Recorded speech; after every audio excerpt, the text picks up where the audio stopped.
Most teachers think harder texts build stronger readers, but that's backwards. Strong readers are built by phoneme work, and your students who already know their letters and sounds need it more than you think. I'm Rebecca, a literacy specialist with over 15 years of experience, and here's what I've learned. The gap between kids who struggle and kids who soar isn't IQ or exposure, it's actually phoneme work. Today, I'm sharing 3 phoneme games that deepen decoding without extra prep, so let's get into it. First up is phoneme isolation.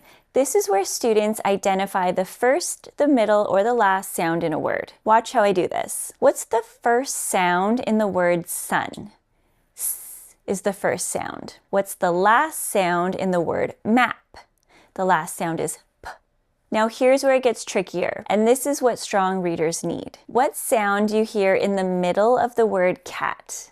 The middle sound is ah. Those medial sounds are harder, and that's exactly why they matter. And see how I'm doing this with no materials? It's just my voice and clear enunciation. This teaches kids that words are built from separate sounds, and when they know that, they can sound out words instead of guessing. I do this during transitions like lining up, circle time, or just walking down the hall. It takes 30 seconds and it's gold. Now, that game builds the foundation, but this next game is where the magic happens. It's called rhyme production. This is where students generate rhyming words, and this is the skill that changes everything. Here's how it works. I'm thinking of a word that rhymes with cake. What else rhymes with cake? You might say lake, make, bake, even zake. Nonsense words totally count. Now, why does this matter so much? Because when kids can change sounds around in their head, they can tackle new words on their own. I've watched kids who couldn't blend suddenly get it after mastering this game. This is the bridge between phonemic awareness and phonics, and you can do it in a whole group setting, small groups, or even just one-to-one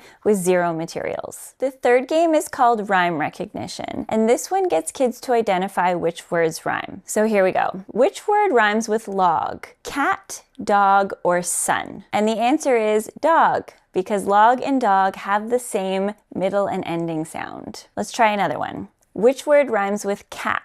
Nap, sit, or run? The answer is nap, because nap and cap both end with ap. This teaches students to listen for matching sounds. Not visual cues, not guessing, it's just sound. For stronger readers, I increase the challenge with more choice, longer words, and a faster pace. And that keeps them thinking without losing focus on phonemes. Here's what I want you to take away. Strong readers still need phoneme work. When kids are solid on hearing sounds, phonics makes sense faster. And they actually learn to read instead of just memorizing words. These 3 games, phoneme isolation, rhyme production, and rhyme recognition, give you high impact with minimal time. You don't need harder books, you need intentional, playful phoneme practice. Because when students can hear sounds clearly, reading stops being work and starts making sense. So which game are you trying first? Drop it in the comments, I read every one. And if you want more hands-on phonics activities like these,